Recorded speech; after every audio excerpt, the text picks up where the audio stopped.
दोस्तों, neutron money में आपका स्वागत है। इस वीडियो में हम बात करने जा रहे हैं आईटीसी लिमिटेड के बारे में। आईटीसी लिमिटेड काफ़ी लोगों के पोर्टफोलियो में है। लॉन्ग टर्म पोर्टफोलियो में ये स्टॉक ज़्यादा है। इसमें काफ़ी दिनों से एक कंसोलिडेशन का मूव था, बट कुछ हफ्तों पहले इसने अराउंड 420 के लेवल को क्रॉस करते हुए 500 के लेवल्स टच किए हैं। अब क्या यहाँ से आगे फर्दर मूव आ सकते हैं कि नहीं, हमें ये भी सुनने में आया है कि ये अपना जो सिगरेट बिजनेस है और जो बाकी बिजनेसेस हैं उनको सेपरेट करने जा रहे हैं। यानी कि there will be 2 separate entities होंगी जो मार्केट में लिस्ट होंगी। ये कॉन्ग्लोमेरेट कंपनी है जिनके मल्टीपल बिजनेसेस हैं। इनके होटल बिजनेसेस भी हैं, इनके आपके कंज्यूमरेबल आइटम्स के बिजनेस भी हैं और सिगरेट का बिजनेस तो इनका है ही। तो सारी इंडस्ट्रीज़, काफ़ी सारी इंडस्ट्री में क्योंकि एक्सपोजर है, इसलिए it becomes a conglomerate company like Reliance. इनको काफ़ी टाइम से इस चीज़ का डिसएडवांटेज मिला था कि इनका सिगरेट बिजनेस था। काफ़ी लोग सिगरेट बिजनेस में इन्वेस्ट नहीं करना चाहते क्योंकि उसमें एक रिस्क फैक्टर इन्वॉल्व होता है। कुछ लोग मॉरली इन्वेस्ट नहीं करना चाहते। रिस्क फैक्टर ये इन्वॉल्व होता है कि कब गवर्नमेंट ड्यूटी बढ़ा दे तंबाकू प्रोडक्ट्स पे। इनफैक्ट बजट के टाइम पे तो आईटीसी नॉर्मली एक डाउनफॉल दिखाता है कि कहीं कोई अनाउंसमेंट ना आ जाए आईटीसी के ऊपर। तो क्या यहाँ से अपमूव आते हमें देखने को मिल सकते हैं कि नहीं? क्या दोबारा ऐसा तो नहीं होगा कि ये 500-520 के लेवल में जाके दोबारा इसमें एक रिवर्सल आ जाएगा? इसके लिए इनका एक बार चार्ट रिव्यू करना ज़रूरी है। कुछ टेक्नो फंडा अप्लाई करना बहुत ज़रूरी होगा इस टाइम आईटीसी के ऊपर। स्ट्रेट अभी चलते हैं इनके चार्ट के ऊपर। डेली टाइम फ्रेम में अगर मैं चार्ट को देखता हूँ तो मैं देखता हूँ कि एक 420 का बेस बनाने के बाद यहाँ पे हमें एक मूव दिखाई दिए हैं लगभग 510 के लेवल के। इसको अगर मैं मूविंग एवरेजेस के बेसिस पे कंपेयर करता हूँ कि चार्ट जो प्राइस है इस टाइम मूविंग एवरेजेस के कंपैरेटिवली किधर है, तो आप देख सकते हैं कि इसने जब 430 को क्रॉस किया था तब इसने अपनी 20 और 90 दोनों मूविंग एवरेजेस को क्रॉस कर लिया था। तब से ये 20 डीएमए के ऊपर मेंटेन्ड है। अगर मैं इसकी आरएसआई को देखता हूँ तो आरएसआई डेली टाइम फ्रेम पे मुझे इस टाइम 59 पे दिखाई दे रही है। ये जुलाई के बाद से, इनफैक्ट 8 जुलाई के बाद से 60 के ऊपर मेंटेन्ड है। अगर हम बात करें इसके रीसेंट रिजल्ट्स की तो हम देख सकते हैं कि इसके जो Q1 के नंबर्स आए हैं वो रेवेन्यू पॉइंट ऑफ व्यू से ईयर ऑन ईयर और क्वार्टरली बेसिस दोनों पे अच्छे हैं।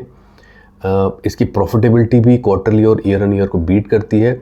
जो मार्जिन्स हैं वो लगभग 27.59% रहे थे, जो कि क्वार्टरली और ईयरली बेसिस पे हमें एक हल्का सा डाउन साइड दिखा रहे हैं। रेवेन्यू और प्रॉफिटेबिलिटी बढ़ती दिखी है और मार्जिन्स थोड़े से घटते हुए हमें यहाँ पे दिखाई दिए।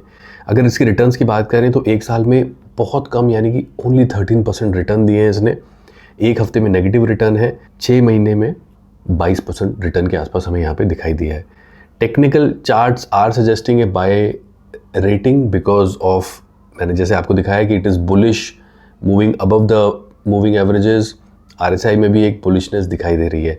वहीं अगर एनालिस्ट की बात करें तो analyst are also suggesting a buy rating on ITC. यहाँ पे अगर रिसेंटली न्यूज़ की बात करते हैं तो KR चौकसी की एक बाय रेटिंग इसमें आई है on 26 August that says accumulate ITC target of 545। आइए कुछ और इंडिकेटर्स के ऊपर भी बात करते हैं। इसकी प्राइस टू अर्निंग अगर रेशियो में देखता हूँ इट इज़ 30। अगर हम बाकी होटल कंपनीज को देखें या इंडियन होटल को देखें या फिर हम बाकी कंज्यूमर कंपनी को देखते हैं तो हम देखते हैं कि Nestle is at 44 price to earning, Dabur is again quite high with respect to price to earning. तो आईटीसी इस कंपैरिजन में हमें थोड़ा सा रीजनेबली वैल्यूड लगता है। कुछ और डेटा पॉइंट्स देखने के लिए चलते हैं मनी कंट्रोल की वेबसाइट पे। तो मैं यहाँ पे अगर इनकी बुक वैल्यू देखता हूँ तो बुक वैल्यू इज़ 59, जो कि प्राइस टू बुक रेशो को 8.43 पे लेके जाती है। Sector P is 30, means it is in line with its sector price to earning ratio. The beta is 0.64, यानी कि ये जो इसकी volatility है against the index volatility almost half है। अगर index 1% volatile होगा then ITC would be 0.64% volatile. Market cap is around 6,27,000 crore. Face value is 1, यानी कि already जो stock है it is quite splitted. अगर किसी कंपनी का 5 या 10 का फेस वैल्यू होता है, हमें फ्यूचर पॉसिबिलिटी लगती है कि स्टॉक स्प्लिट हो सकता है, बट यहाँ पे ऑलरेडी स्टॉक जो है that is at a face value of 1।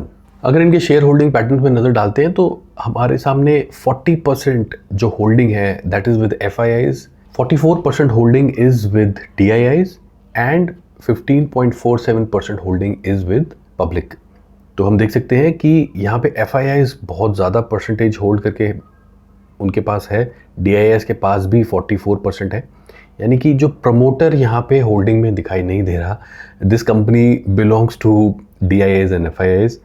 और प्रमोटर की होल्डिंग क्योंकि नहीं है तो there is no question of कि प्लेज्ड है कि नहीं, या फिर प्रमोटर की होल्डिंग में कोई सेल आउट आया है कि नहीं, बिकॉज प्रमोटर की टिपिकली होल्डिंग ही नहीं है इसमें। somebody के नाज की अभी इनके बोर्ड पे कौन है, इनके बोर्ड पे जो भी इनके मेजॉरिटी स्टेक होल्डर हैं, चाहे वो FIIs हो चाहे DIIs हो, वही इस टाइम इसके बोर्ड पे होंगे। So technically it show strength. अगर हम फंडामेंटल की बात करें तो रेवेन्यूज बढ़ रहे हैं, प्रॉफिटेबिलिटी बढ़ रही है, मार्जिन्स मेंटेन नहीं रख पा रहे हैं लोग, मार्जिन्स में थोड़ा सा डाउनफॉल हमें देखने को मिल रहा है। तो for long term ITC looks like a reasonable pick, but for short term it looks like a stock that can bore you, आपको बोर कर सकता है स्टॉक। सो दोस्तों ये रिव्यू था, आपको कैसा लगा कमेंट बॉक्स में कमेंट ज़रूर करें। अगर आप भी किसी स्टॉक को रिव्यू कराना चाहते हैं तो उसको कमेंट बॉक्स में ज़रूर लिखें। Thank you so much for watching, have a good day.